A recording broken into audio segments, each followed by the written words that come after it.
and they're going to, in order to perfect the settlement with him, and to put leverage on him, to get them to drop non-suit their case of intervention against them, and they'll settle with the understanding that he will probably set aside some money.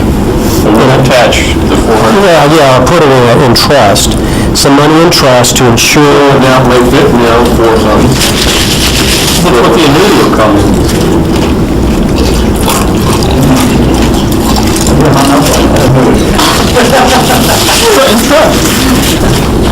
What is U.S. savings on it? That's only $50 a pop. Right, so knowing that that's pretty good. And so in other words, Type of negotiation. so anyway, you put your hands together to go to that end. They're going to put the squeeze on you. We're not going to settle. We're willing to offer you X amount. They'll probably want to caucus directly with him. All right, and when you caught. Or have me, but. Everybody else kind of just step to the, Yeah. step back, and so we just have. We got caucus first. And also, don't be too easy, like negotiate a little bit. Don't follow the rules. Yeah. And you'll come to me and say, well, hold on, let me finish. You'll come to me and say, I'd like to talk to Paul. You'll come to, I let him hear some dialogue in your caucus. I don't have any intention of settling with that floozy or whatever, whatever. You need to get Ken over there. He's good. All right, are we ready? Love these. What's red now? He's looking down the hill.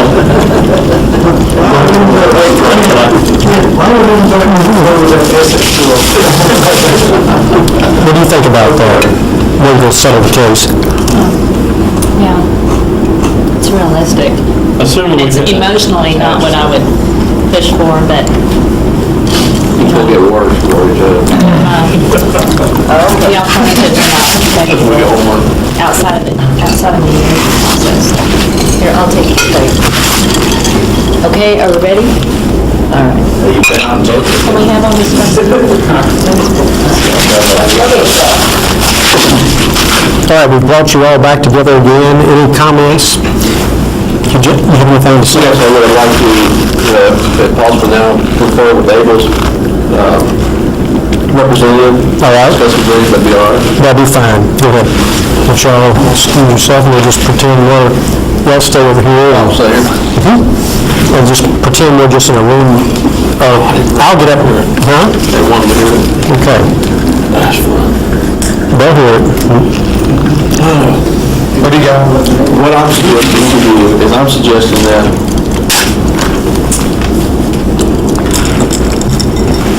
Abel's come up with $1 million. I'll come up with $1 million. We'll forget about the other one. What is that right there? I haven't got it. $1 million from me. Okay. Long day. $1 million from Abel. Forget about the mistress. Take care of the kid because he'll never be able to take care of him like your father will. He'll have to football run around with him. Right. That's what they're not there. Take the number, $850,000 that this mistress was asking for, divided by 3, $283,333. Stick in the trust fund for the 3 children.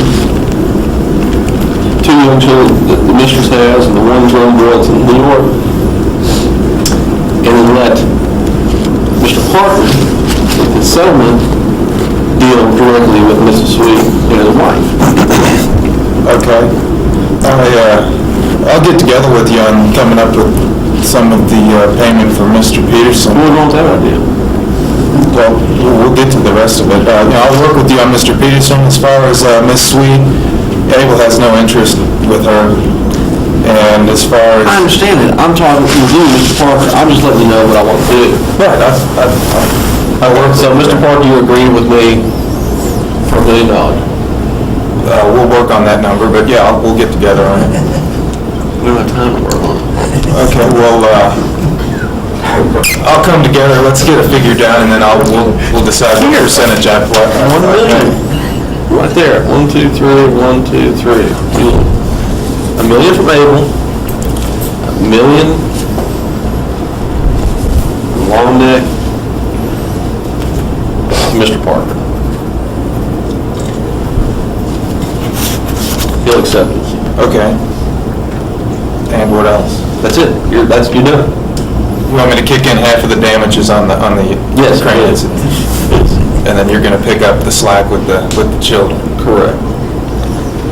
Oh, With no other suit can be filed against you for anything. okay, if you can get the deal done like that, then, yeah, I'll come together on half of the. So you agree that you will come up with $1 million? I can cover half the damages as far as Mr. Peterson's concerned. Okay, so I'm Which would be understanding you will pay half the damages. To Mr. Peterson. To Mr. Which would be, Abel's interest will be $1 million. Okay. And then you can handle the children and whatever else you got.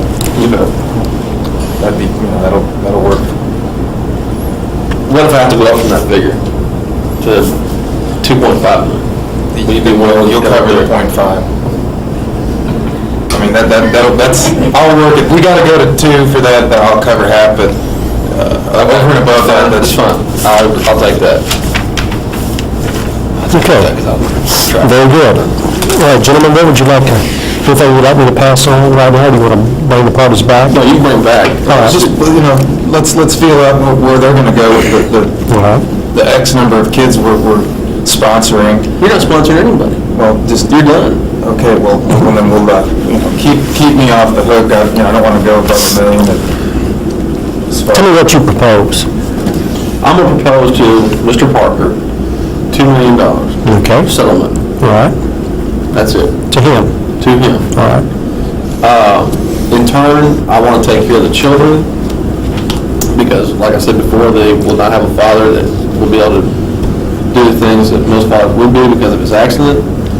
And I'd like to set up a trust fund for his 3 children.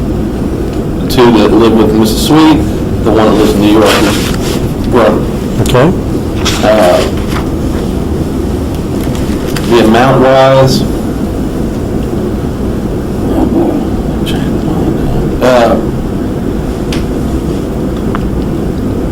I'll offer $200,000 per child To settle. to settle. I will not pay anything to Mrs. Sweet. She will not be in the trust. It'll be just the kids. So we know the kids are taken care of. And as far as the wife, I feel that Mr. Parker can deal with the settlement that we're offering, that he'll be able to take care of his wife and pay his child support for many years if he invested correctly. Okay. All right, this is above, this has nothing to do with his child support obligation of $3,000 a month. This is your own unilateral settlement to protect the children. Correct. With a stipulation of that they'll drop their lawsuit against you and your company. Okay. All right, bring it back. All right, folks.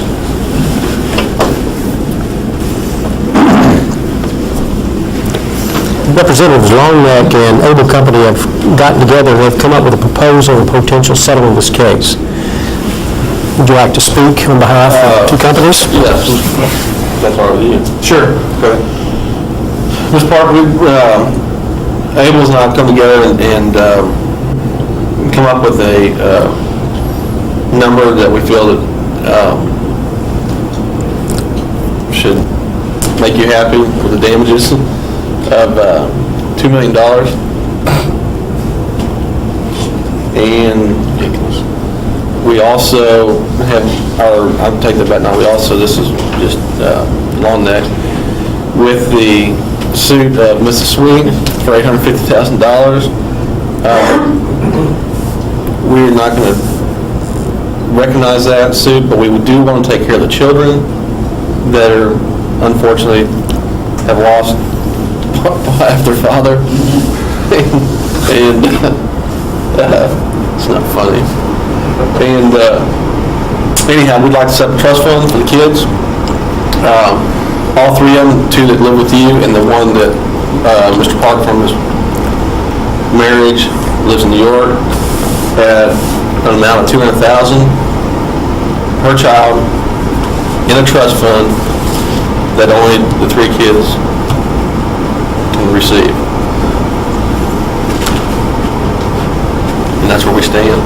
So in other words, what I hear you saying, there's $2 million in settlement for Mr. Parker, $200,000 per child to be put in trust funds. Correct. Even though his son is an adult now, put in a trust fund still? Sure, he knows the dog, but through my own experiences and through friends, sometimes kids have a tough time, have to come back and live at home, or they run into some trouble. Okay. They always want to come back to their parents, or father, or mother, and so we feel that'd be all right. Okay. Any thoughts on that, Mr. Peterson? Well, I'm not sure I understand this right. So I would get just $2 million up front.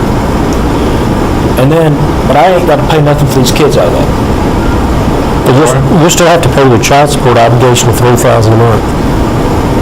Plus they're going to get another $200,000 each. That's I don't get none of that. No, sir. I mean, I love those kids, but my boy Peter, he's got a good job. Lord knows, I need that money more than he does. He's living up in New York, doing one of the big number jobs. He can do all that stuff. Numbers. I don't need to be taking care of him. He used to be taking care of his dad. You don't call him more nothing. Well, then would it make you happy if we took the $200,000 from your son, I guess you don't want to help anymore in life, and put that towards $2 million? Would that make you happy? Well, I sure as hell want it. I didn't say I was going to take $2 million though. Or $2,200,000. You didn't say you weren't going to take $2,200,000. I didn't say I was. So, what I'm asking, would that make you happy? Would that make you happy if we took the $200,000 from your son, who we're trying to help, and give it to you, so you can go with some other woman, drink beer or whatever in case you're going to do? Would that make you happy? Well, if you had another $800,000, I may not be very good at ciphering, but I know you put $200,000, another $800,000, that's $3 million, that's what I want.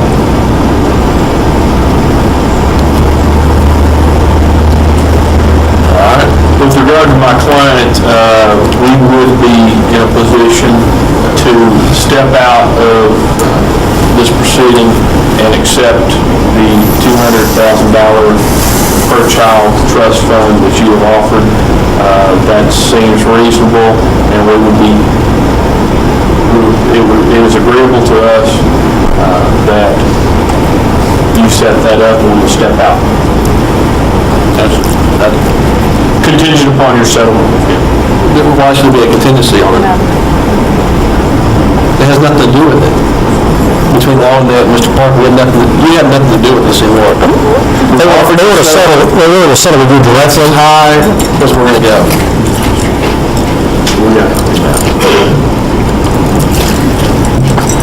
So it's accepted or not? We'll take that under advisement, but it looks like we will probably accept that. Well, whether we'll move the contingency or not. But it looks as though you're probably going to settle with Mr. Parker anyway. Yeah, I don't care about that. Yeah, but I'm like, first of all, you're right, I will settle. I can settle this way and make it easy. I can say, all right, $200,000 that I've offered the two children because Mr.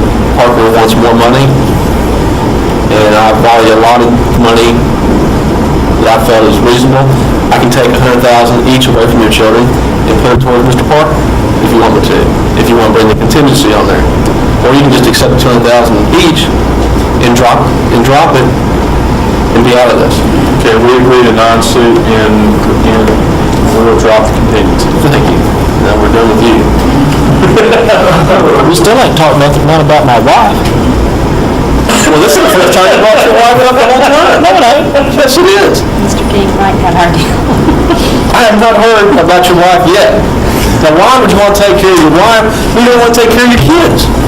She's got to buy groceries, but I don't want her taking out of my money for it. With the money we're offering, you're going to have plenty of grocery money. You've been married to your That is a good eater. 28 years? This is true, yeah. 28 long years. Again, you don't want to take care of your kids.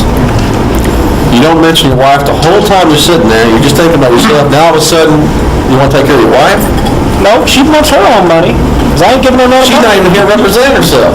Well, you be quite honest, she don't much care for Miss Sweet right here. That's not my problem. That's not my problem, that was your problem.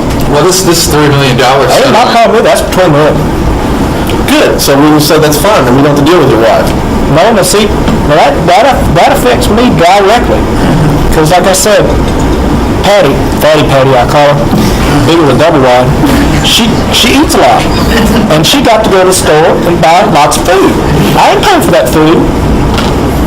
She ate half the chicken and dumplings last night over herself.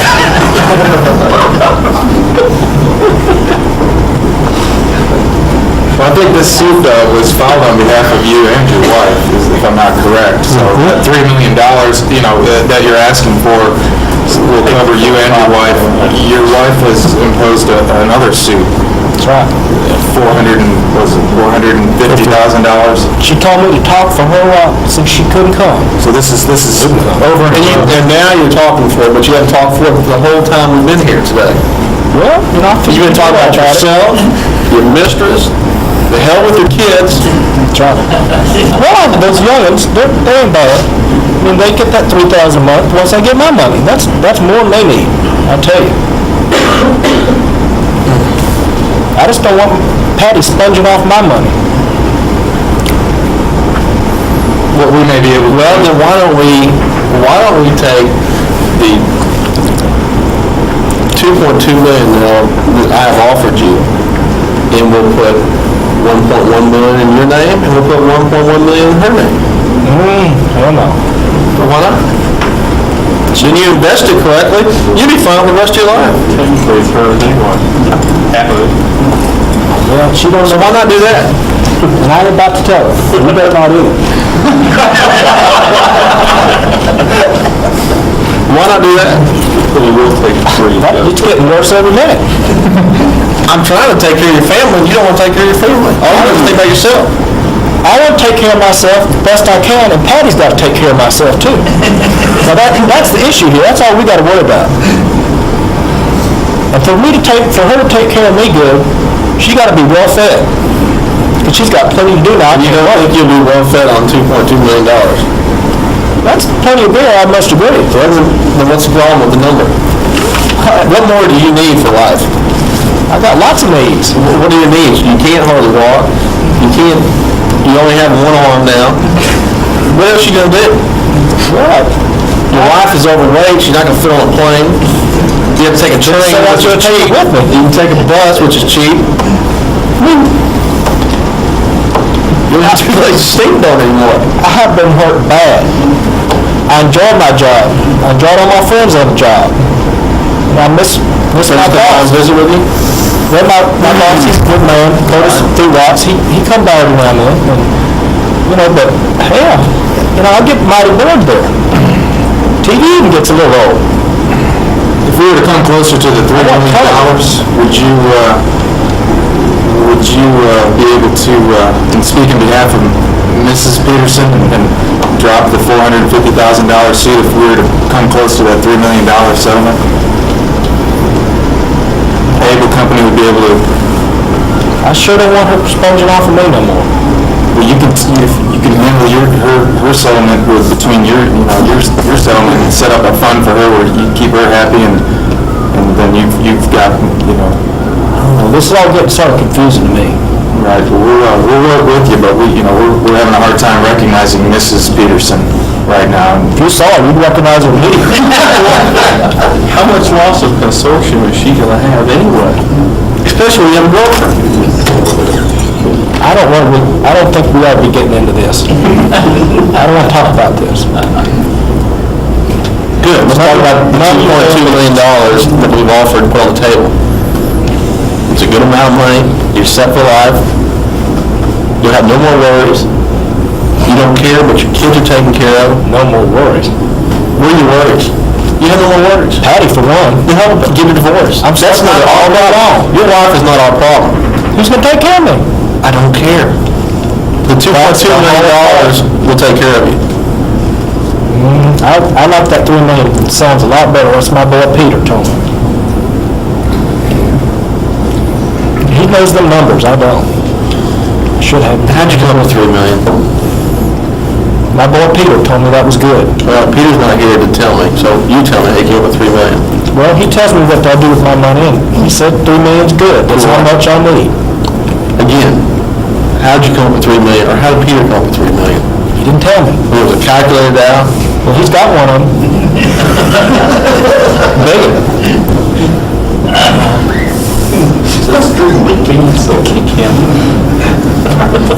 At this point, what we'll probably do is caucus again. And this time, I'm going to have to go ahead and talk to Mr. Peterson. So let's just pretend that I'm in the talk to Mr. Peterson. I said, Mr. Peterson, now, you've heard them offer $220,000 to settle the case. $2,200,000 to settle the case, and you reject that.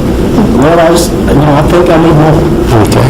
Have you considered what the jury might think about your relationship with Ms. Sweet, and how they may view your wife in the situation of Ms. Sweet when that comes into trial, and how that may impact potentially your settlement of the case, or a jury award in the case?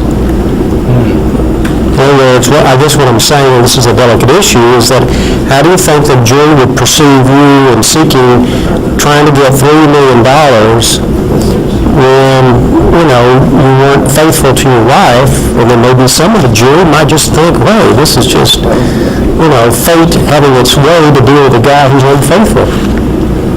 Sure wish I had some of my friends on that jury.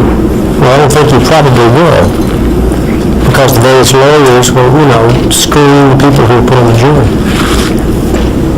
They have a point. If they knew Patty, they'd be on my side, but it might not look real good. Well, what do you think about Patty's suit for $450,000? Now, she's giving you authority to settle for her, correct? That's right. She told me that. All right.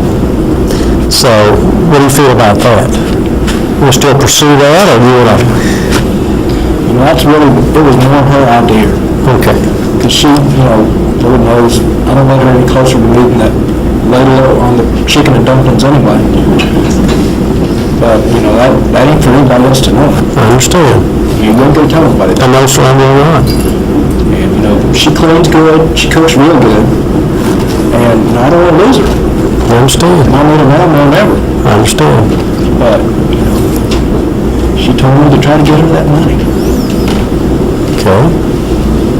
So, Do you want to try to pursue trying to get the $450,000 and maybe negotiate something on what they're offering you in order to get that $450,000 for her, so she'll be satisfied, but potentially they may be willing to lower their offer to you just to satisfy the $450,000 for her? I guess what I'm asking is, talk about that. you're willing to really think about that a little bit? I might, as long as she didn't find out that we done it that way. She won't find out unless you tell her, because we're not going to tell her anything. Okay. She beat the hell out of me. What's done in the mediation, as I mentioned earlier, is in confidence. And Just tell her I got her all her money for her. that's exactly what, and the agreements would be written that $450,000 would go to her, and you would receive a certain amount for your settlement. And what was said, how it was arrived at, what was discussed, is not put in the agreement. What she'll receive is I assume she wants a cash settlement of $450,000, or does she want it over through a payout, through some type of structured settlement, or does she want it all at once? She didn't say nothing about that. Okay. Her name was Rattlesnake. I know she would have done it right up front. Okay. All right. Very good. You want to go back in there and sit down and talk to her? I'll talk about it. All right. So we're going to be back in. Gentlemen, Mr. Peterson has potentially some different views on possible settlement in this case. Would you like to express what you told me and what you'd like to do? Well, pretty much what we were saying was that, my wife needs some money. How much money does she need? Well, we can talk Peter's about not that. here to tell you, I guess, right? We ain't here, but, I ain't total stupid. As long, I can take maybe something out of mine if we can get mine up enough where I could dig some out of my pocket for her. Okay. She don't know about Dig it. out the $200,000 that we took from Peter, your money advisor, take that from you and give it to your wife. So you're going to take from Peter and Paul to give to...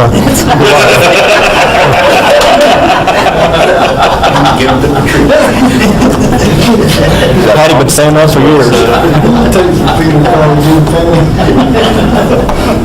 So in other words, you're going to take the $200,000, which was going to Peter, and take $250,000 from Paul, and then we'll give her $450,000 to Patty. Is that acceptable? Well, That will leave you with $1,750,000. way I was figured, says I can still tell her she's getting all her $450,000. I think I would say like $2 million for me and $450,000 for Patty. And, I'll just take that out.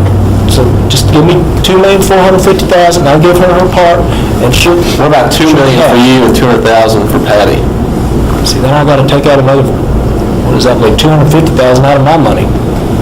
What did Patty assume you come in here, you were going to get everything you wanted? He's gonna make sure Always have. that's what she wants. Well, then, you better take care of that at home. She's a mean woman, I don't know. You think she'll take maybe $250,000? That'd probably help you out a lot. If I don't tell her. Good, she'll probably take $225,000 then. No, I don't think so. Okay. $2 million. Put it in round numbers. How about $2 million for you and $250,000 for Patty?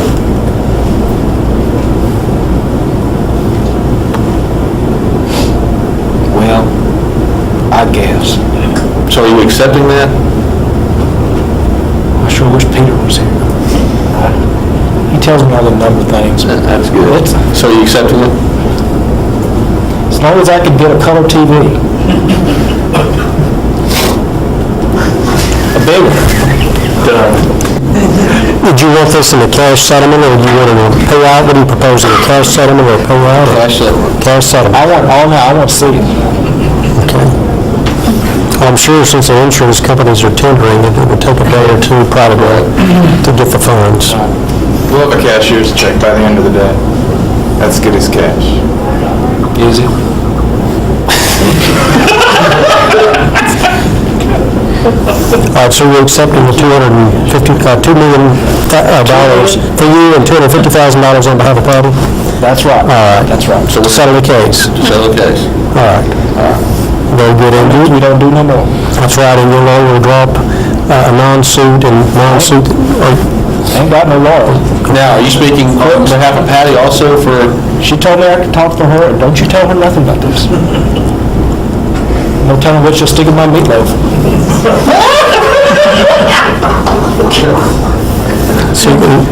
non-suit, that'll be non-suit. She won't be suing no more. All right. No more suit, okay. She'll do what I say. All right. Well, very good. Looks like we have an agreement between the parties, and settlement was reached with all the parties. You satisfied, gentlemen? yes. You satisfied, Mr. Peterson? I reckon. Ms. Wood? Yes. So, very good. And that's generally, a lot of times, how mediations go. But he needed to understand that he's vulnerable going to a jury, too. A lot of folks will say, hey, truthfully, a lot of people think that guy got what was coming to him. See what I'm saying? Why? Because of running around cheating on his wife. He got his arm and leg back. Probably operating the crane, Now, you think the insurance company would have been a little tougher? Oh, yeah. So we were too easy on them? Well, I know that a case like this could go to trial and they'd award $10 million. And then from there, we'd have to split up how we're gonna, we'd be fighting out who's gonna pay it. That's right, but I mean, the issue is, you look at, he was seriously injured. His capacity to work. But we agreed with that. I mean, these were illegitimate children, which probably, he's been married 28 years, so about the same time when he first got married, he's, fathering kids that he wasn't. No, they're only Kids are only 4 and 5. Oh, okay. That's one of the just the big ones calls. we know about. I mean, over the years. This guy's a rogue. He was. It was. I wonder why they come up to 4 or 5-year-old children if you've been for 25 years, he's 30 years old. I understand. I know. But the thing of it is, though, I mean, realistically, in a case like this, truthfully, these defendants, these companies will have private investigators out checking these folks out. I mean, they want to find out, well, who else maybe you had a relationship with, to get a lot of dirt on him. That's if it went to trial. Oh, I mean to tell you, even before it goes trial, they'll have reports, investigations done, and they'll go to mediation and say, hey, Mr. So-and-so, what about Sue Ellen and her 2 children? And what about Janie Sue you left up in Montana when you were up there on a job? See what I'm saying? I mean, to a jury, they'll be horrified to find out a guy's a philanderer like that, quite frankly, in a lot of cases. And they'll use that, even though they may have empathy about your injuries, they're going to say, wait a minute, this guy, this is somebody we can't trust. On the other hand, in a court situation, would not the defense, the Peterson's attorney, say right up front, I'd like to flatter, but here's the deal. This was his hobby. He enjoyed philandering. You've seen his wife, it's no wonder why. And then they'd award him 12 million. I don't know about that, but I understand. Do you get what I mean? Yeah. Right up front, clear that issue, and those would be knocked out of the water. Well, With all of the shenanigans with the private investigators, et cetera, et cetera. well, yeah, I understand, but the thing of it is, though, that a jury, they want to size up. A plaintiff's attorney in this kind of case want to gain the sympathy of a jury. Sure. And they're not going to be too sympathetic with a guy who can't be trusted. And a person who runs around their wife cannot be trusted. Sure. And the issue that came up wasn't brought up too much by you guys. He wasn't supposed to be on the job to start with. What was he doing there anyway? See what I'm saying? If he couldn't be trusted with a wife, then he's not being trusted then to do what he's supposed to do. His company told him not to even be there. You guys, the private investigators wouldn't come to mediate. No. Would you make your hand out like that at a mediation table? What's that? The reports on his philandering? Or would you They- save that? Well, they can. Oh, yeah, a lot of times they do. They say, hey, you're going to try to get $3 million. We got the goods on this old boy. They would have this information. Oh, you better believe it. Oh, yeah. They want to say, hey, let's negotiate, let's get down here, guys, and talk real stuff. I say, you're sitting here, this lady's filing intervention. We've got 4 other women out here who are like buzzards over a carcass looking for something, because they've got kids. And the issue is that these things do come up in cases. What kind of authority did he have to make this decision for his wife? Was there, Well- did he bring documentation? Well, usually you have to have some type of written authority of some, like a proxy essentially, but some type of authority. Notarized. Yeah, oh yeah. Okay, folks, let's stop right. Okay. Would Peterson want to go to the family court, get some relief on the child support, since he's got these trust funds already? What happened in the real case? I don't know, Sharon would be in a better position to tell you that than me, but, Heck no, I'm going back for increased child support. We left the Now. mediation, went straight to the courthouse, filed an attachment against him for the annuity of the continued child support. Okay, Walter. all right. Well, thank you very much, people. I've enjoyed. Good afternoon. Well, good afternoon. Are you all tired? Or are you still, good. That's what I wanted to hear. My name is Deanna Brewer. I'm an attorney here in Houston, and I work with a firm by the name of Brown, Sims, Wise & White. They are a firm that is basically a defense litigation firm. They do many different kinds of litigation, general litigation, maritime litigation, insurance litigation, personal injury, that sort of thing. And as a consequence, a little bit about my educational background. I have a law degree. Before that, I obtained a psychology degree. So I do have some grounding in psychology, and thought that I might try to talk to you today a little bit about some of the aspects of mediation that dovetail to some degree with negotiation, with decision-making, with business kinds of concepts, with psychological concepts, and to try to see how they can all be pulled together to make your arsenal for mediation the very strongest. And so what I've entitled my discussion today is Red Cross Techniques for Effective Mediation Facilitation. How's that? Let me get just a little bit of an idea of who we have in the audience, because this is going to be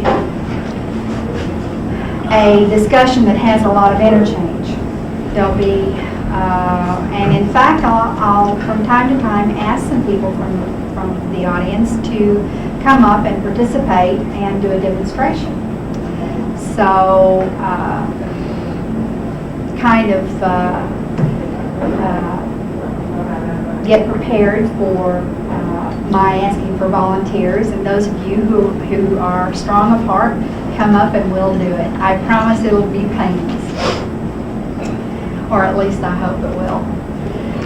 Tell me just a little bit about your backgrounds. Are any of you in the mental health professions, health service providers, business? Your Business and food service. Business. Over here. Business. Okay. And any educators? Good. Great. Any attorneys? One. What kind? Real estate. Real estate? Any people in medicine?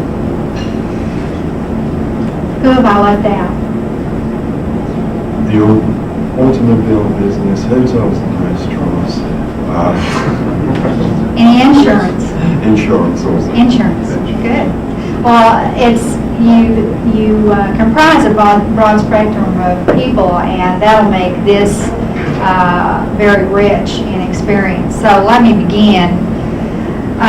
First of all, I'd like to start out by asking, what is your concept of what an argument is? An argument, a conflict, a dispute. What does that bring to mind? Two people with an indirect view of one item. Disagree. That's pretty good.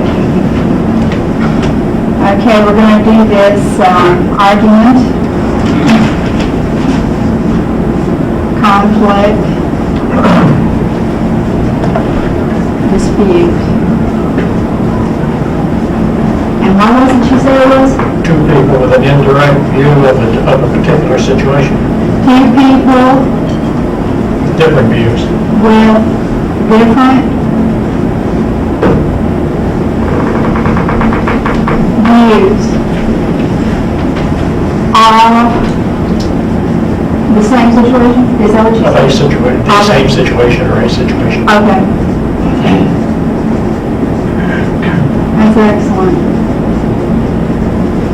Okay, already, this definition begins to point out that how people see things, how people experience things, what they bring into mediation situation is how they may be staking out a claim for their side or whatever.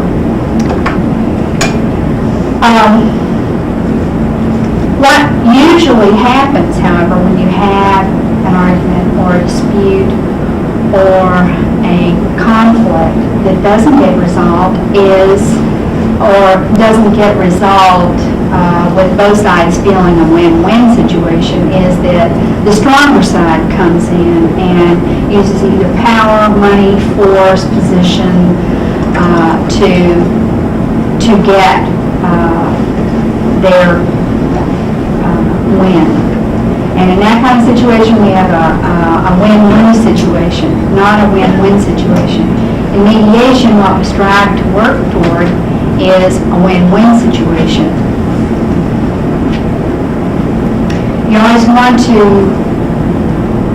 emphasize emphasize the excellence of the point of view, not the strength of the point of view. That's what you're aiming for. What was that again? You want to work toward excellence of point of view, excellence of not just the merit of the point of view, not the strength of the point of view.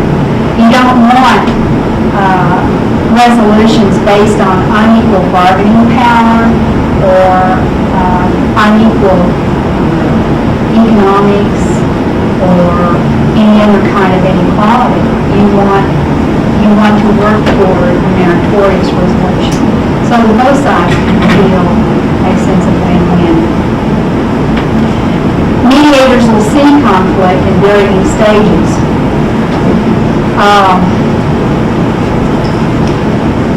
Say, those of you who are educators, say you have two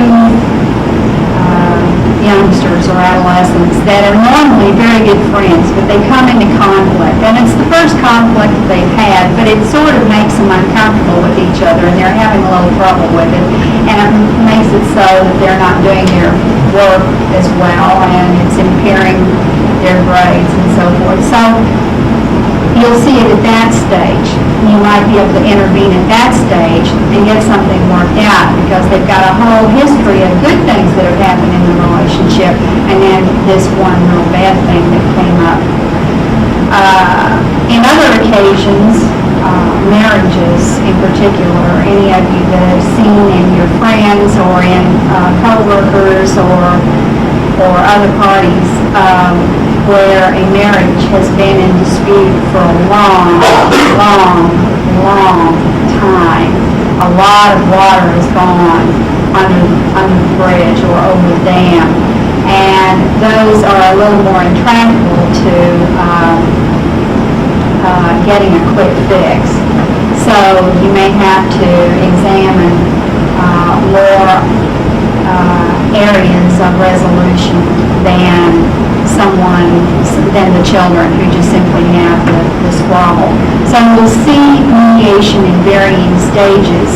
And this is important because you're going to need to have a feel for how enduring this conflict has been, whether there is a history of it, whether this is a first-time conflict, is it something that can be handled in a relatively short period of time, or is this something that's really going to have to have a really strong mediation interface?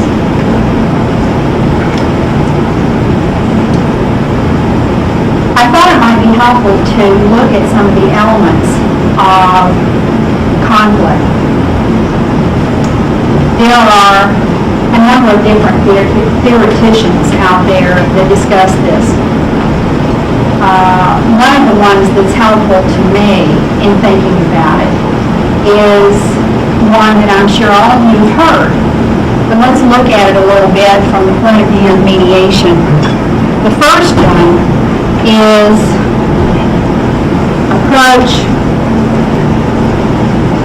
approach.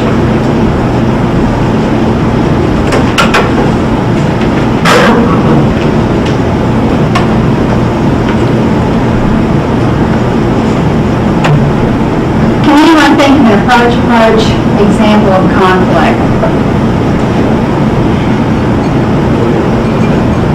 I'll start you out.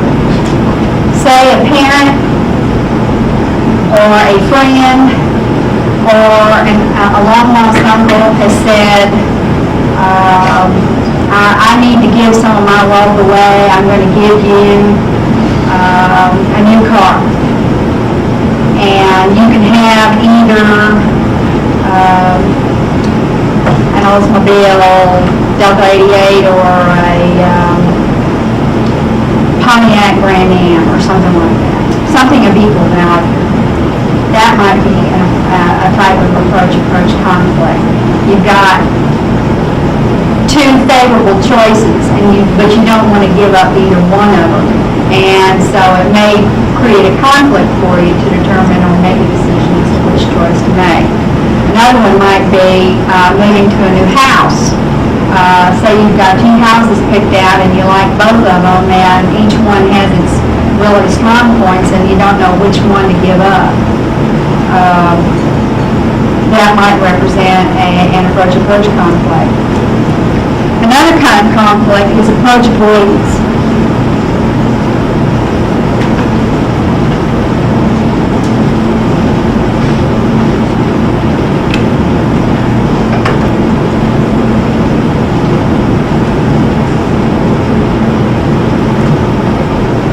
Can anyone think of this kind of a conflict, approach avoidance? Do you have one? No? Anyone? Would it be an offer of a gift and not accepting that figure because it didn't meet standards or something? Possibly.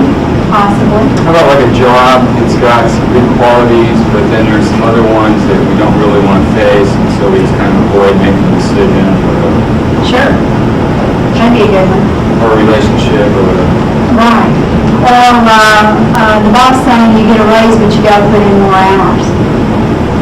Approach avoidance.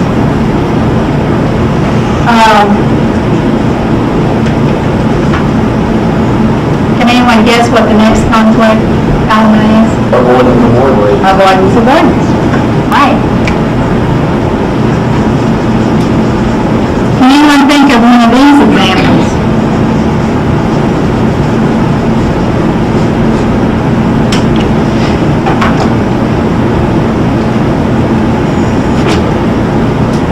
Maybe by avoiding something, you also avoid the like a long job.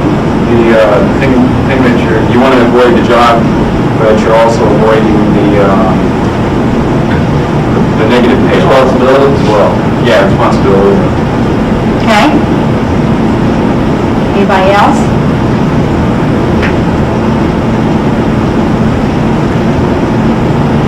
What about an adolescent? I'm talking a lot about adolescents because I've got a couple. What about an adolescent who is in need of being disciplined and for some infraction?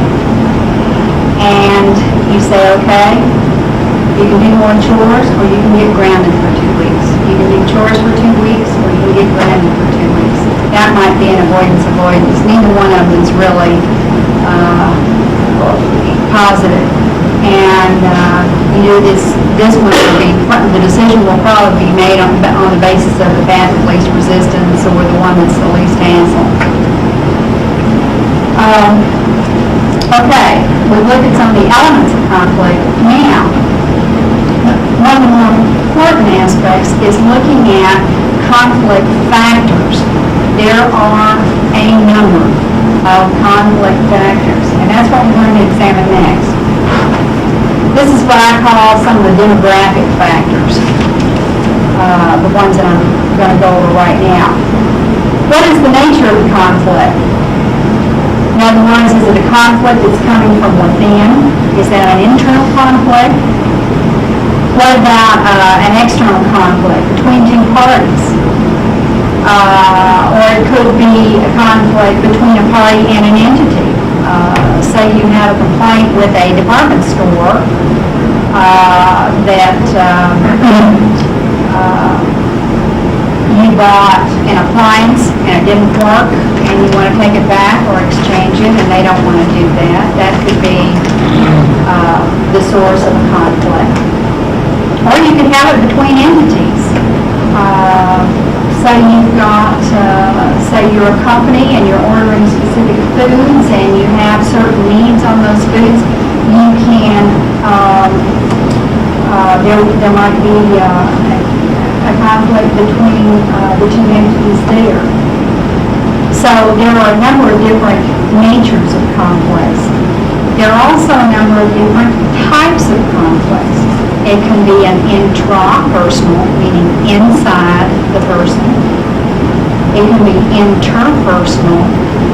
And with this kind of conflict, I include like conflict with neighbors, maybe a boundary dispute with a neighbor. conflicts within family. Maybe you've got a conflict with your wife over what temperature to leave the house. Or where to stack the Coke cans for recycling. You can also have conflicts between friends. That can be a source of conflict. Another type of conflict is professional conflict. Maybe someone asks you to do something that you don't want to take on the responsibility of from a professional point of view, and they're insisting on it. That can create a conflict. There can also be political conflicts, as we are constantly bombarded in our news media and television, conflicts between the Democrats and the Republicans. There's also subjects of conflicts, like, is it a marital dispute? Is it a personal injury claim? Is it a problem with quality of product? What about the intensity of conflict? How intense are the folks about it? Is this something that they have a lot invested in, or is it something that's not, that they don't have too much invested in, but they don't want to give in because of some other reason? Maybe pride. What about duration of conflict? I went over that a little bit before. Those conflicts that have been long going may be a little more difficult to resolve than those that have been very short in the making. And along those lines, prior dealings. In other words, the children who had had the good relationship up to the point where they had the quarrel, their prior dealings had been very good. A food distributor and a buyer may have had very, very good relationships up to a point, and then say the buyer wanted to have exclusive dibs on that particular food service, and the guy or the distributor goes out and provides the service to some other competitor. That could create a conflict. So prior dealings and the duration of those dealings will all have an impact on how the mediation is seen and how people will interact in mediation. With respect to litigation, an important consideration is what prior negotiations have gone on before and how far apart from settlement are they. In other words, if it's a personal injury suit and the plaintiff originally asked $1.5 million and because of negotiations they're now down to $600,000 and the defendant doesn't have authority to settle for more than $400,000, that's $200,000 apart. And so that's kind of where you get a judgment of where things have gone. In other words, if they've gone from $0 from the defense side and $101,500,000 on the plaintiff's side down to separation of $200,000, then you can see that there's been progress made, and you can be encouraging along those lines.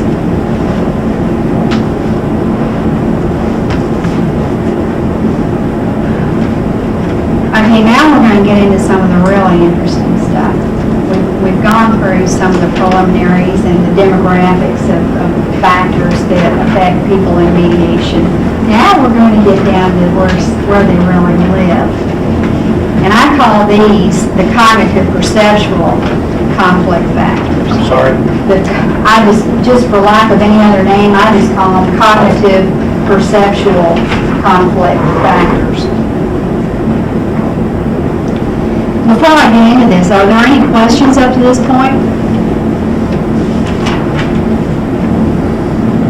Okay. Okay. Are you going to teach us how maybe to overcome domination of power, money, force, position, or how to deal with that energy, or that type of personality? We're going to get into techniques for handling these problems. And what does cognitive mean to you? That's a good question. What does cognitive mean to you?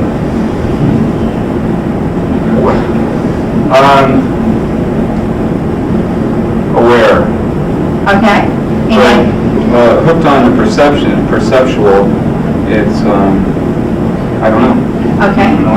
Do I see meaning in what I see? Okay. I can perceive an object, but do I see any significance? Okay. Anybody else want to throw a response out, or an answer, or an idea, or a notion, or a possibility? When I think of cognition, I think of the whole parameter of how people think. And when I think of perception, I think of how they perceive from many, many vantage points, including the physiological. And I'm going to go into some of those factors that help shape how people think about things and how people perceive things. So it may flesh it out a little bit better. The first factor is context. And to illustrate context of conflict factors, I have a little story. And basically, what I want you to think about when you're listening to the story is that you can be in the same conflict, but two people or two entities or two parties are going to see it from two different situations. So even though you're in the same situation, it's going to be a different set of parameters for each party that's in it.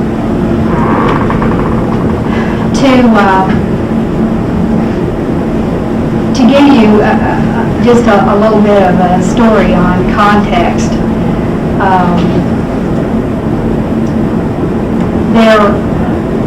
there were these birds, and they were in Manhattan,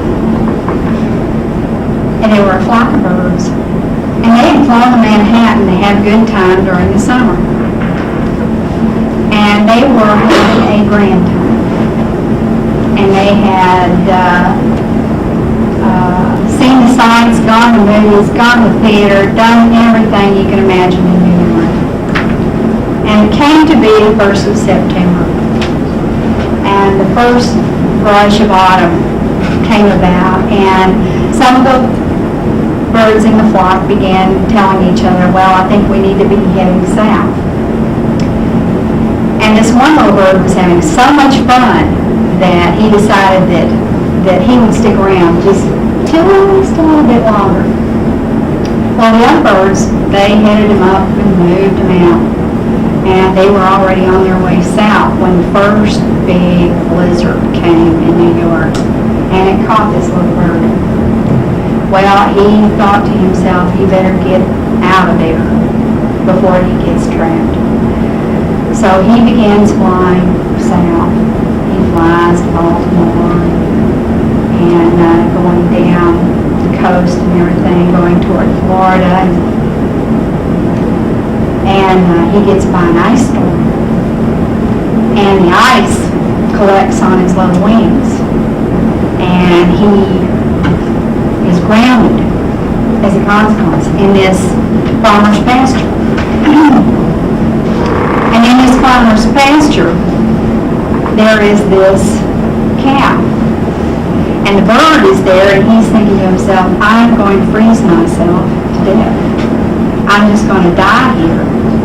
And along came this cow, and plop, a chip on this little bird. And it warmed the little bird up. it warmed the little bird up, and the ice began to melt. And he was so thrilled that he was going to live that he began to sing. And he began singing his heart out. And also, there was just enough undigested food that he could get a little bit to eat there. So he was recovering nicely and just singing away. But there was a cat in his same pasture. And the cat came along and he kept wondering where this noise was and why it was coming from this cow chip. And so he began digging in the cow chip. And finally he finds the bird and he goes and eats it. And the moral of the story is, not everybody that lays crap on you is bad. Not everybody that takes crap off you is good. And if you want, and if you're full of crap, keep your mouth shut.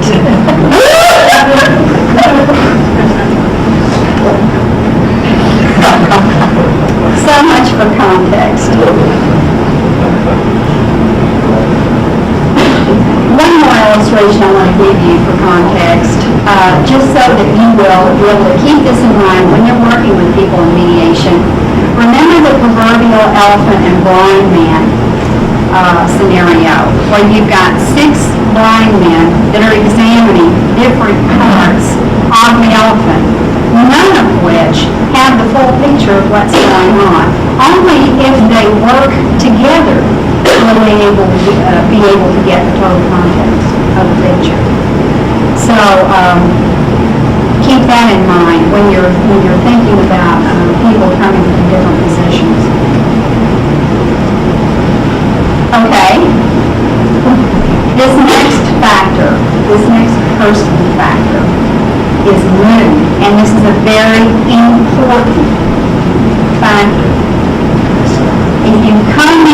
If people come in with a belligerent, argumentative mood, it's going to create tension in the mediation process. You want to understand how people think and how things can affect people's moods. And do so, I thought it might be interesting, if you're willing to ride along with me, to get an experience of this yourself. Everybody with me? Will you give it a shot? Okay. Close your eyes. Take a deep breath. Get in a relaxed position in your chair.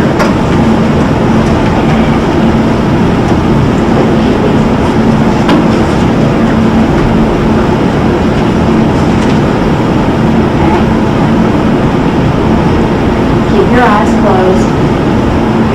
Now what I want you to do is to think about a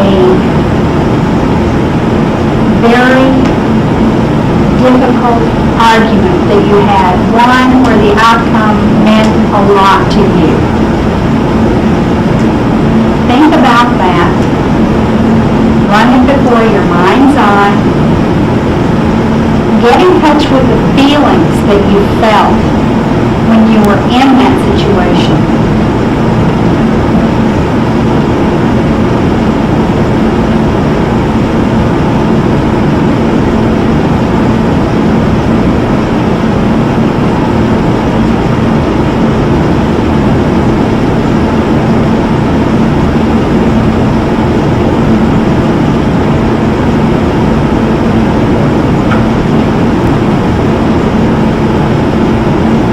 Okay, now I want you to think about an argument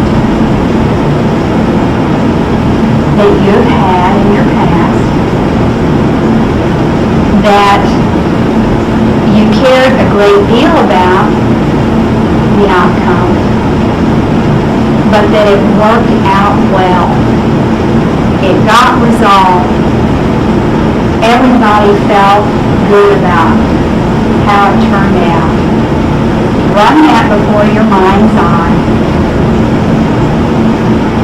And attach to it the feelings or get a feel for the feelings that you had at that time.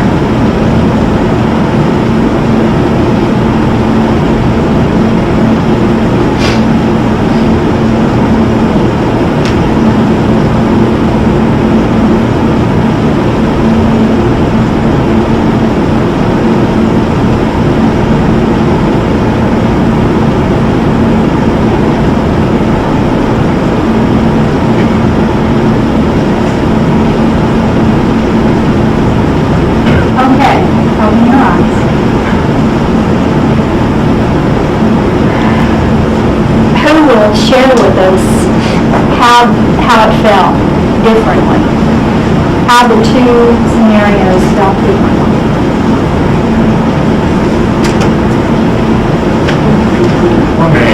One that didn't go well, you give 10s, you just, everything seems to close in, everything seems to focus. Did you feel defeated? Did you feel hurt? Did you feel discouraged? Sort of resented you making me bring it up.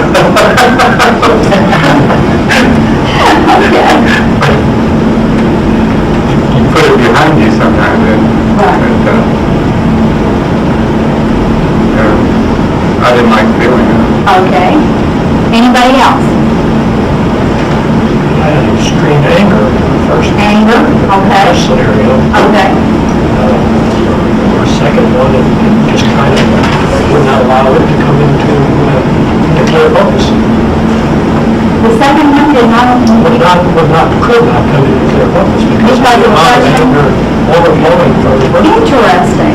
Okay. The second one of mine relaxed me again. Good. Good. Anybody else?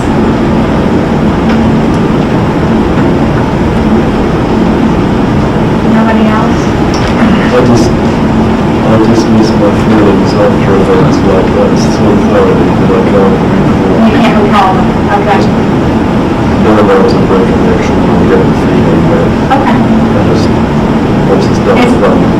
Is that true of other people? I've been here. He said, I'm sorry, you don't want to yell. I say, after an event, I dismiss my feelings so totally that I can't recall them. They just can't. It's useless, it's done, and it's gone. It's all right. However much I try, I can't do everything. That's an interesting thing, because all other situations, the extreme, but this one extreme situation, I am able to do as you have done, vent the anger, release it, let it go, and not be worried about it, and not be able to come back to it.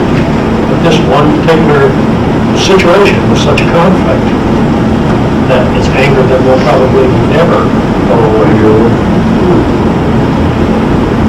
Can you imagine that the people who are coming in to mediate, some will have those feelings?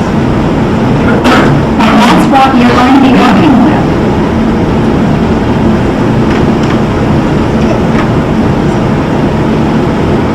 The main point of the experience is to know that if you're thinking negatively, if you're thinking anger, if you're thinking frustration, if you're thinking failure, if you're thinking despair, it is going to affect what else you're going to be able to let in.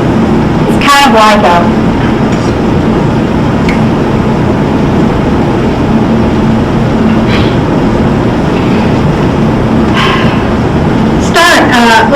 let's look at it from the point of view of systems.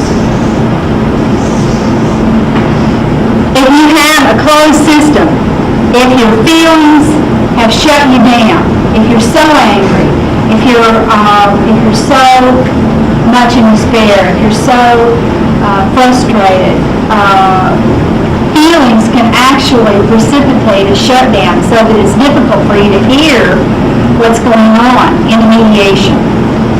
And so somehow, in this closed system, you need to move toward an open system. We've just done a situation, or you've just experienced a situation where you've started out with some negative feelings, and with the exception of you right now, they've been able to move, or typically they're able to move in a more positive direction, a more hopeful direction, so that there is more of a tendency to want to listen, to want to work at the task, to want to look forward to a potential resolution. There's also this situation, which is this, what I call a semi-closed system, where this can be a situation where the person is shut down, but they're wanting to vent about it. And so they're doing a lot of talking, but they're not doing a lot of listening. Effective mediation is best done here. And what you're trying to do as mediators is to keep focus off of such intense feelings so that they can work more effectively in the mediation.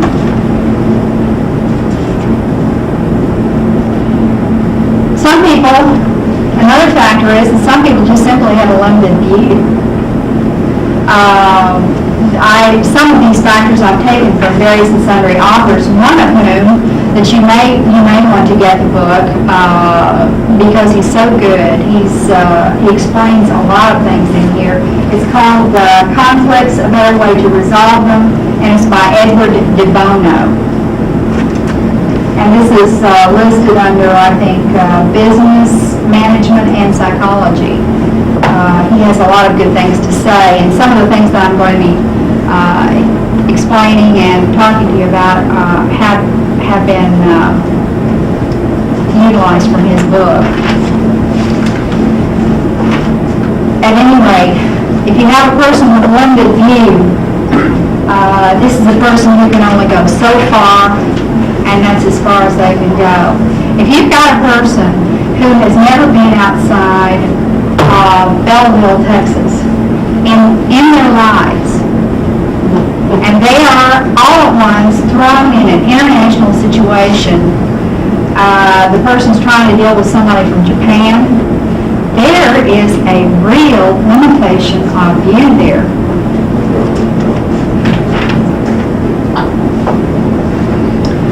You're not kidding. We don't speak Japanese in Belleville.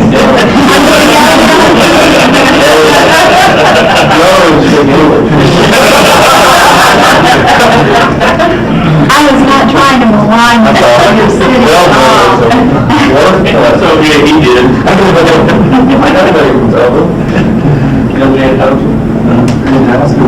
My girlfriend. Maybe I should, is anybody here from Vidor? Maybe I should have said Going back to my particular situation, which is, it goes back a lot of years. I have interfaced over the years with other people in situations. Now, this anger has never been brought up to the surface in relation to any tie-in with the people or with the situation as I'm looking on it or covering it. Am I understanding you to say that there's a possibility that anger could be brought to the surface unexpectedly? No, that's not what I'm trying to say at all. If you have, obviously, if you're dealing with your feelings effectively, then you're trying to build toward a resolution based on other factors, which we're going to discuss in just a short time. No, I'm not saying that at all. No, I don't. What I'm trying to say is that emotions can interfere with the mediation problem or the mediation effectiveness if not contained. Because working within drugs and alcohol with people, there's a lot of anger that comes to the surface within that. When I said that working with other people, that's where I'm able to suppress mine to the point where that has nothing to do with that type of situation. I couldn't see where it could possibly come up. Thought I'd ask you. Well, I think that sometimes when you're in a mediation situation, there may be some emotions that are expressed, but as long as it is expressed within a way in which it facilitates rather than impairs mediation. Don't our repressed emotions from our past or whatever color our perception right now? Possibly. And, They can, depending on what kind they are, or what events are. Like, say someone says something or takes on the body type of something that happened to, for instance, me when I was, it doesn't matter how long ago, and then something could come up to trigger that, and it might not even be, I might like the person very well, and it just, slips back into the role, and then, you know what I mean? I can see that happening in mediation. And as mediators, you need to be in touch with that so that you don't let that affect your unbiased mediation position. So we're going to get into how to deal with that, or just be aware of it? No, this isn't getting into anything like that. I'm basically looking at strategies. Saying it's not a problem, basically. No, I'm not saying it's not a problem. I'm saying that you need to be in touch with the kinds of things that may push your buttons so that it will not impair your being unbiased or impartial in your mediation position. I mean, therapists have to do this all the time. I mean, you have to be aware of who you are as a person, what kinds of things push your buttons so that you can develop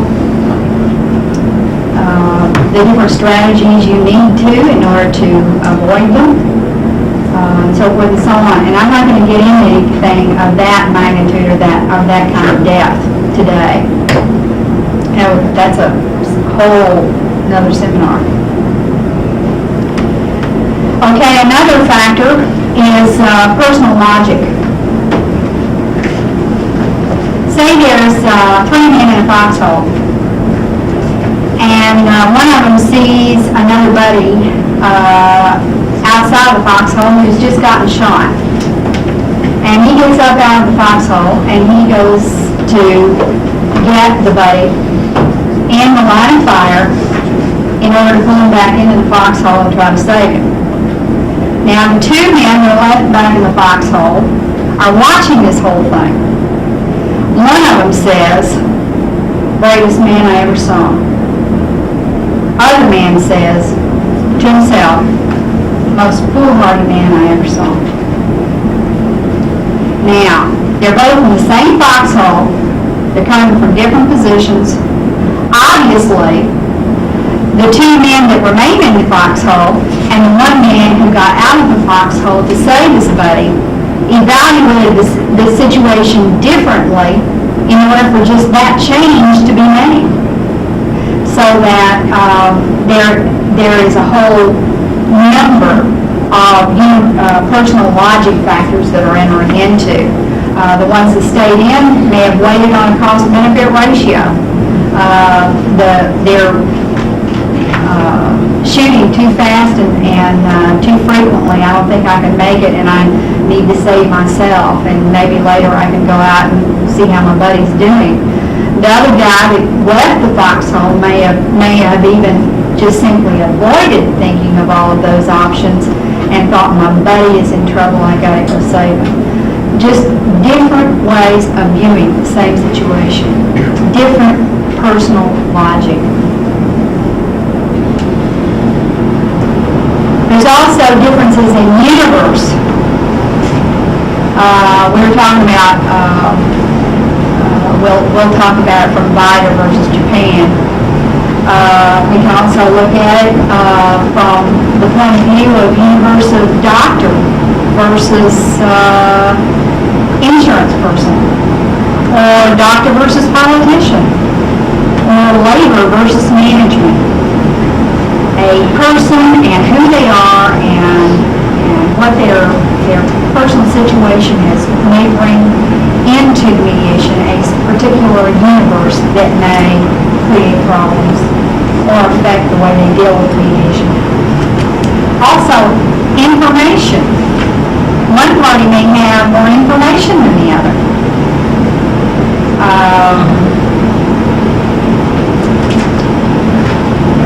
Say a party inadvertently overheard that, how many people saw, what was the Christian movie on Japan? Not Jurassic Park was his other one this summer. Anyway, did anyone see it? What? Rising Sun. Did anyone see that movie? Yes. Well, you recall that they were using Sean Connery? Yes, Sean Connery was in it. They were using devices to overhear the conversations of the Americans in order to have a leg up on what the negotiations were going to be. What if that happens? What if one party has more knowledge than the other? Let's bring it closer to home. How about a person who has just made a sale of a house, or who has just agreed to sell the house, and then finds out that an airport is going to be built nearby? How about that kind of situation? One party has more knowledge than the other. Buy some land. Well, Listen, buy some land. That way we get more women. okay, different people have different experiences. Different levels of experience. Some people are more knowledgeable about certain aspects of business or interactions than others. A person with more experience may not overreact to an ultimatum or intimidation, whereas a novice, a new person, might, and so that can create an escalating kind of issue. Another factor is predicting outcome. Trying to figure out, if I do this, what will happen, or if I do that, what will happen. What is the prediction of it, and how do they predict differently? There are also physical perceptual differences. For example, a colorblind person is not going to see the same thing when they're looking at red that a non-colorblind person will see. Also, different people have different objectives, different wants, different needs, different principles, equal pay for equal work.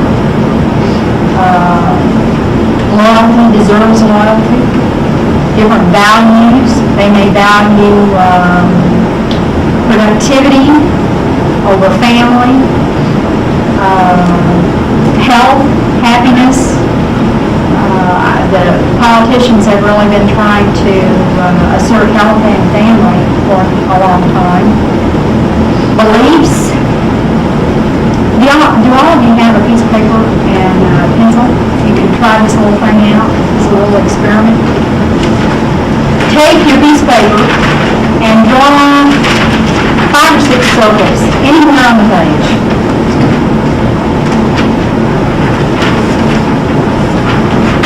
Take a line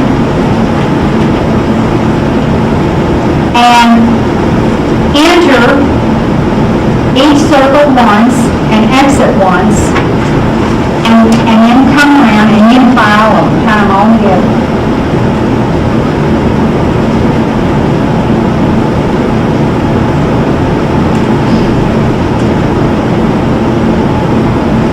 Okay, now close your eyes.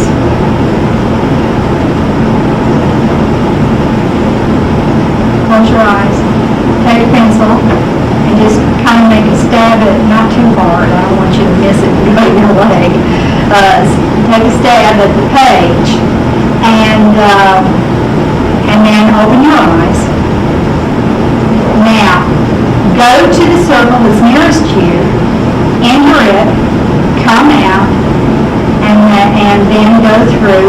of the other circles.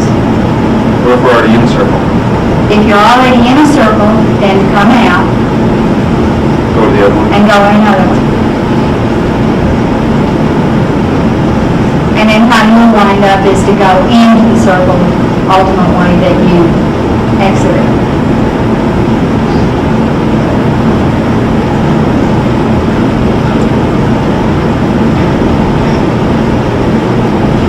Okay, what you've done is, basically, draw a circle upon a circle. You wind up doing another circle, haven't you? Isn't that what you've done? No? You got a triangle.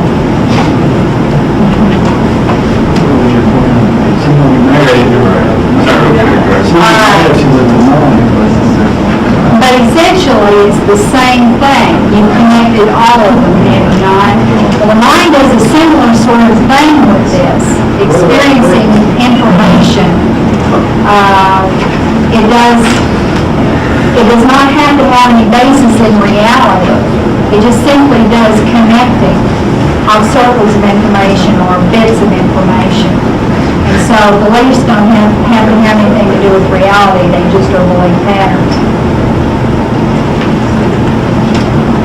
Okay, different methods of thinking.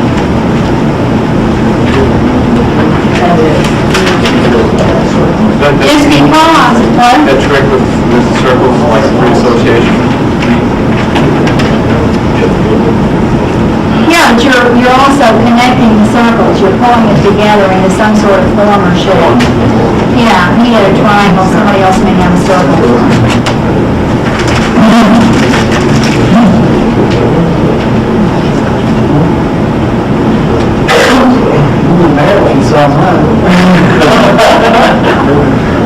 I won't ask. I won't ask. Concentric, interesting.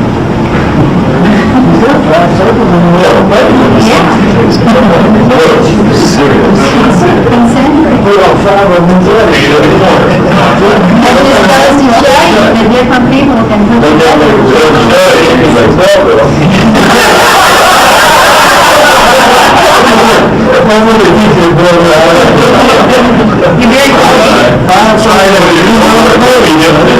You're very creative.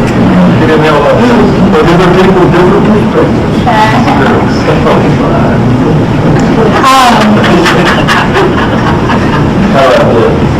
Obviously, I think all of this illustrates that not only do we have different ways of looking at beliefs, but we also have different methods of thinking, obviously. I asked him to do the 6 circles. He put them in concentric fashion. I told him anywhere on the page. It's perfectly legitimate. Other people put them in different spaces. It was all random. How you could put it all together, and you all did it differently and created different forms out of it. So different people have different ways of thinking. Also, If you'd said all the same size, I'd been in trouble. also the requirements are not the same as the requirements of communication. The requirements of thinking are not the same as the requirements of communication. So, in order to think, you can communicate with language, you can communicate with symbol, some people communicate with music. There are various forms of communication and different ways that people can think about those areas. One of the more difficult kinds of ways of thinking about things is what I call the thinking in dichotomies.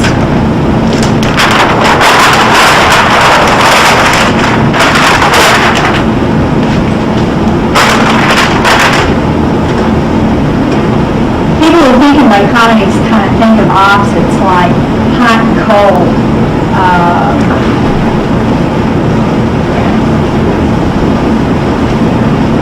black and white.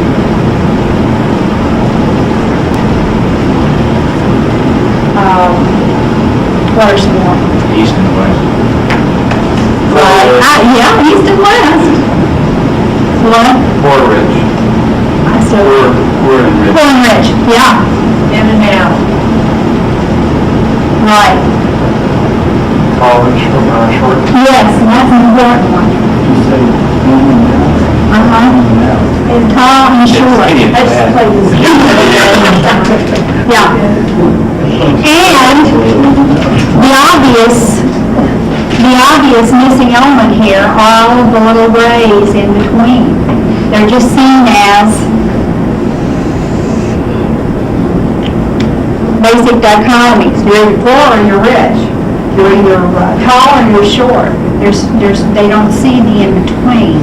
And that as mediators, you may have to help them get to from time to time in order to be an effective mediator.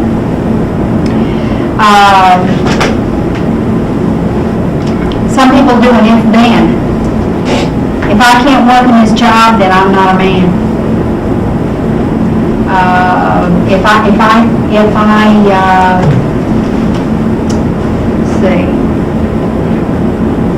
I don't get food for my children at 6 o'clock every night, I'm a bad mom. The if-thens play into the logic. Other people have a different form of logic.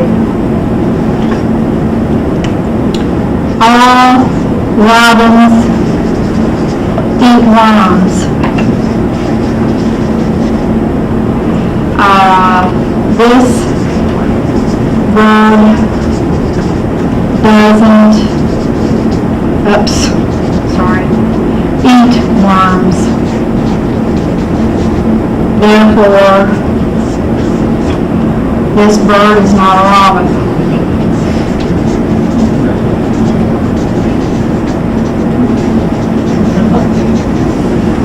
And, as a mediator, breaking through some of the logic of this, you may want to encourage probabilities, or looking at things in terms of probabilities. The probability is That bird may be dead.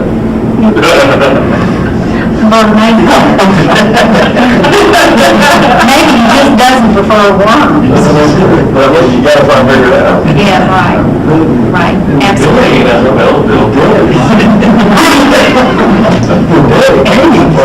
Right. What's that thinking style called? What? What's that thinking style or whatever? Logic. And it's normal. This is a normal way of thinking. I was thinking more Socratic, but Okay, once we have a feel for what kind of pitfalls are out there, how can we as mediators deal with some of these things? That's our next topic in this whole scenario. First of all,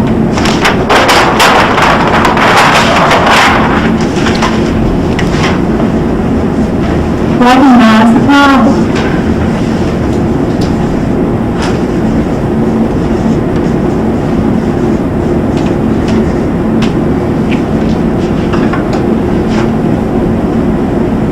Okay. The problem can be one of communication or listening. And how do you know if it's that kind of problem? fairly easy. How? By being aware.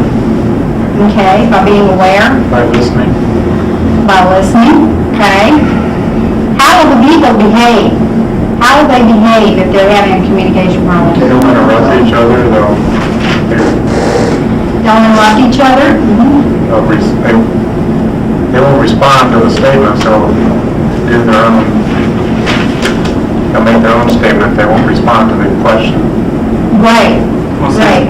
They'll talk at each other rather than with each other. They will talk past each other and not, how many of you have heard two people talking and they're not talking about the same things? They're talking past each other. It's almost as if they're having a monologue themselves. This can happen. It means there's a breakdown in communication. Everybody is married. Everybody that's married, right? Okay?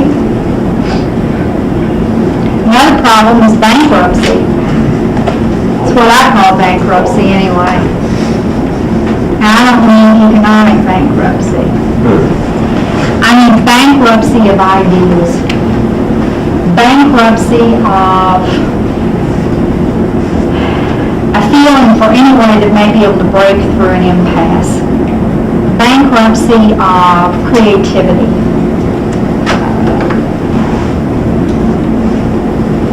In other words, the parties have reached an end point and they can't get past it. Another one is escalation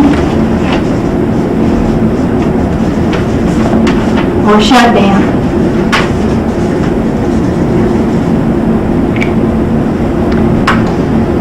Some people call escalation positive feedback loop. If you ever go to the literature, you may be able to identify it that way. What it means is that, for example, one person says,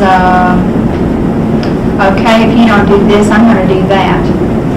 This person says, okay, if you don't do that, I'm going to do this. The next person says, you're going to do that? No way, I'm going to do this. And it just keeps going. It becomes a positive feedback loop, an escalation.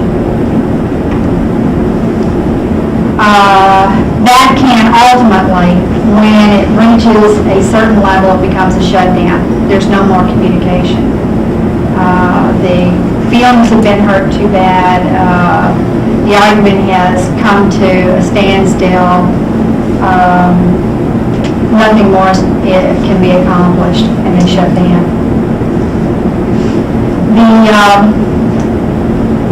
Another problem that you need to be aware of is the mediator role,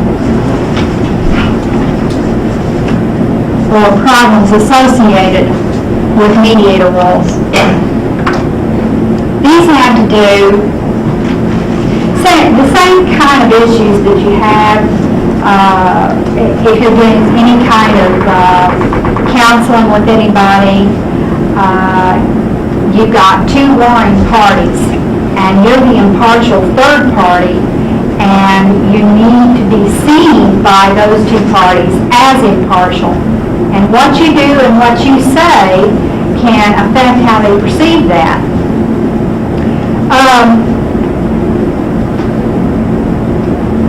Let me have a couple of people come up here. Would anyone be willing to volunteer? Good, come on up here. Let's do that. Anybody else? You willing? Okay. I need one more person. Thanks. I need one more person.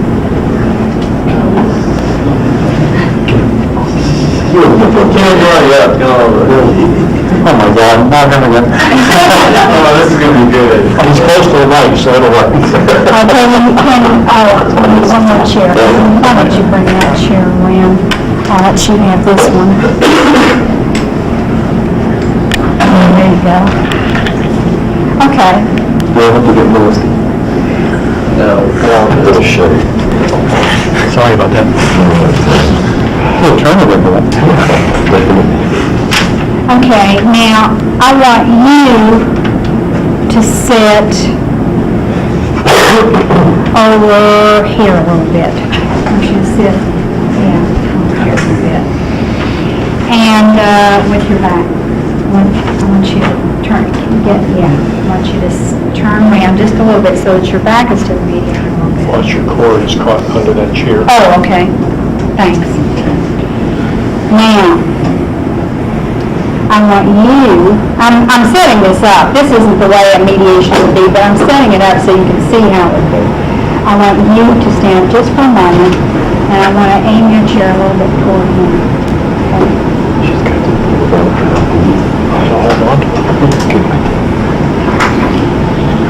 Okay.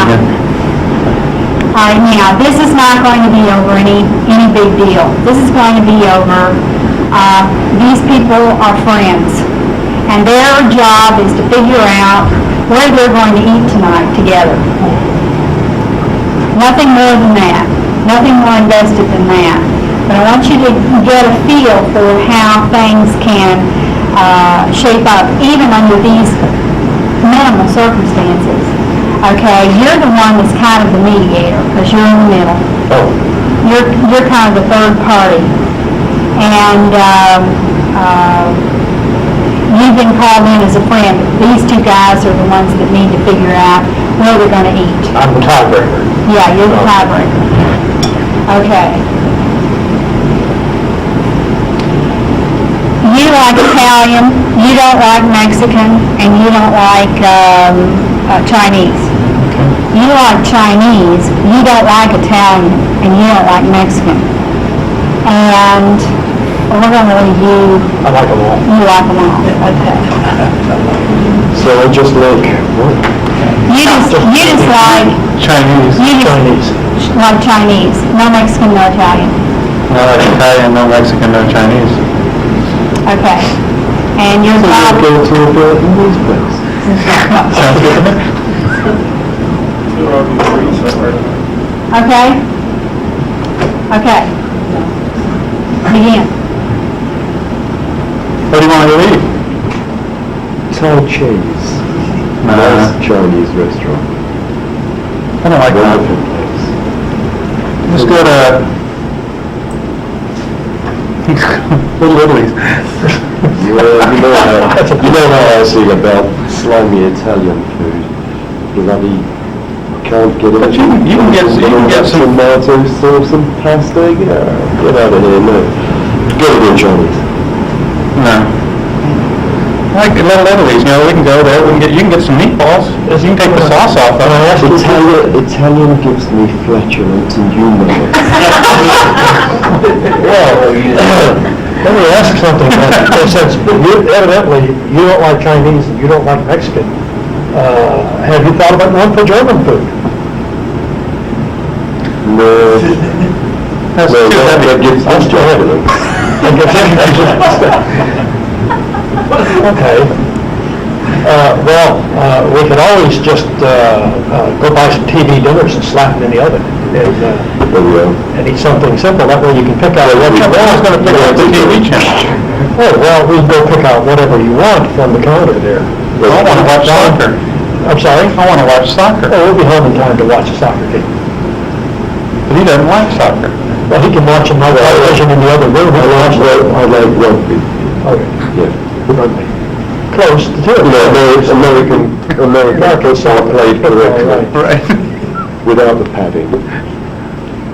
So, we need to agree on TV dinners, or are we going to try another means of restaurant? TV dinners sounds just dynamite to me. Chinese. As long as we can Italian get food, if I can get an Italian dinner. That's fine, you can find that, and I can order pancakes. Well, it's supper time, you know. Okay, let me stop it right this second. What are we seeing from these folks? Who from the audience can say, how is this thing going to be resolved? Is it ever going to be resolved? You've got a mediator over there that's working his heart out. What is the body language telling you? They're different. He's facing Ken, and Barry is facing away, so he has to look over his shoulder at the mediator, and is definitely separate. Okay. Well, he's favoring him. That's how That's my angle. it would feel. That's how it would feel. That's exactly right. You would feel that he's favoring him because look how he's turned. Just a simple issue, very, very simple kind of condition where he's got his chair pulled in toward him makes him feel like he's more in favor of him. And he's over here kind of off to the side and he's kind of arguing by himself.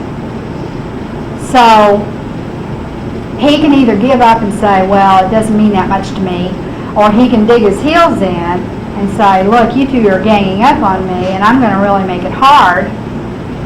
And what's your inclination? I still want to go for Italian food. You still want to go for Italian food? Okay. All right. What if this situation were a little more, had a little more strength behind it, emotional strength behind it? Can anyone give me a scenario where that might be the case? Domestic Not facing dispute. either one of them. What? Not facing either one of them will put more strength into it. then I can maybe. No, different scenario. Different subject. Yeah, different subject More matter. emotional. Right. Put a couple of $1,000 on the table and it could become emotional. Okay. A car accident or? It's Christmas time, they're time shareholders in a cabin up in Crested Butte, Colorado. Both got families. Who gets to use it? Who gets to use it? Good. And they're both, what, go the same week? And neither one of them have had a vacation for 5 years. Okay. And you're just somebody, a third-party neutral, they don't know. They don't know you at all. Okay? Okay, are we in an office setting, is that, or are we just, did we come to my office to discuss this, since I'm the timeshare holder? Oh, you're the timeshare I mean, I own the property. No, you're not. Oh. All three of y'all are time shareholders. Oh, all three of them? Oh, in this scenario?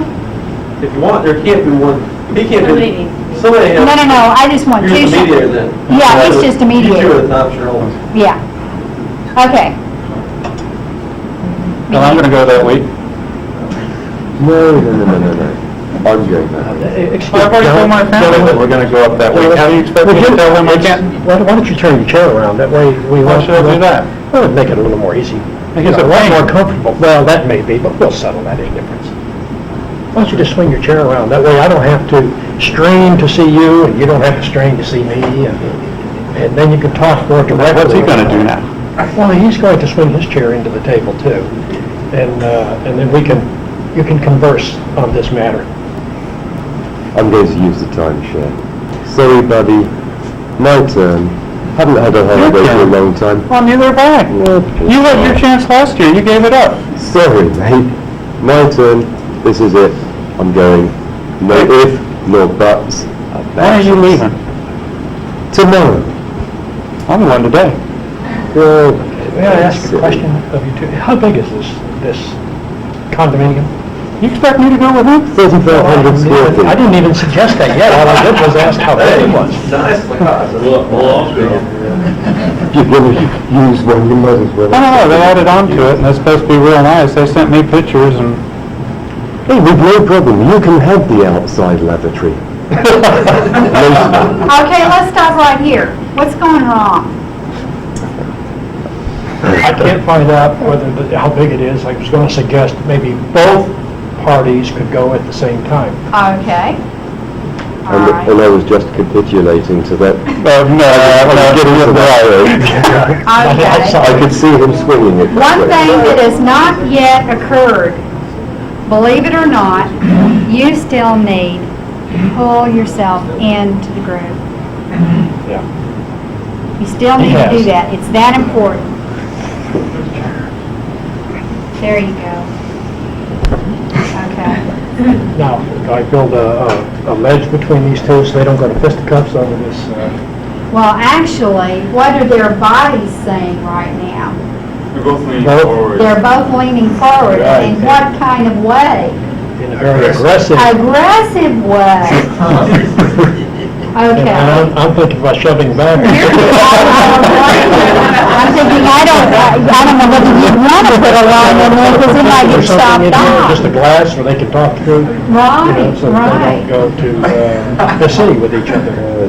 Get back to Okay. my question, how large is the, 3,500 square feet. how many bedrooms are there? I've got 7 kids. 7 kids. One for each one of the Very kids. prolific. One for each one of the kids. What are you talking about?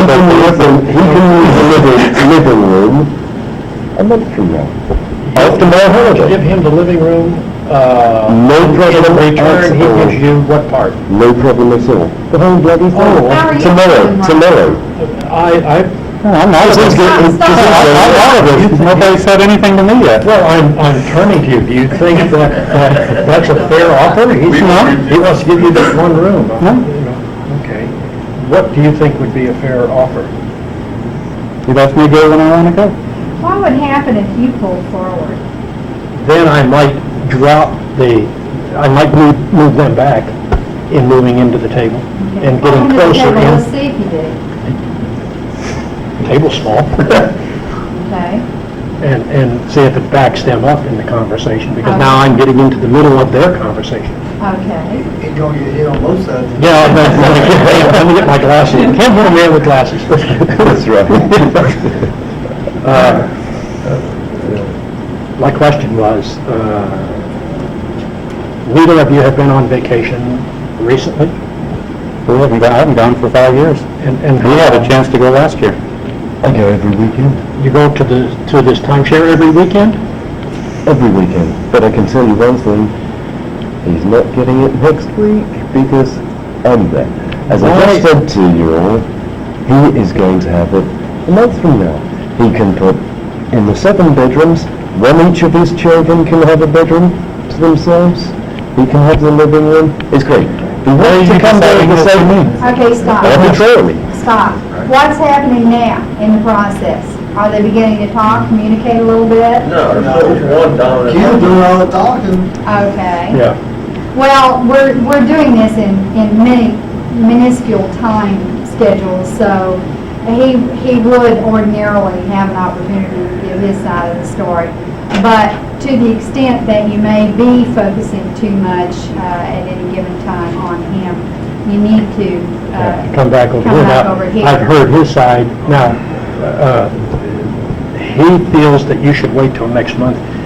Why don't you give your side? And since he was kind enough not to interrupt while you were discussing with me how long you thought he should wait, why don't you give him the same courtesy? He was a beautiful person. Yes, he was. And now we'll listen to his side. Well, like I said, I haven't been on vacation for 5 years. We just got into this.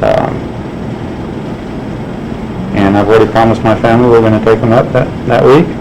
He goes every week. I don't see where he has a problem giving it up. And how do you feel about that, since you do go every week? Well, he's going up there to promiscuate with some broad he met last week. And I can tell you that she is really good looking. Okay, stop. Well, all I want to examine in these little scenarios, right this very second, is how his role is being perceived by the people in the mediation. Do you feel at this point that he's a little more impartial? little more. Has he gained your trust? He's starting to. He's starting to gain your trust, okay? What about He's you? paying some attention to me. Serious role-playing as I am, if this was real life, I wouldn't care. Right, but can you, okay. Let me have... Can I imagine? Well, good. You want someone else to replace me? No. I Couldn't get out of it. put a male and a female. Can I have a female up here? We tried to send you up there last time. You're being... Can you pause for a second?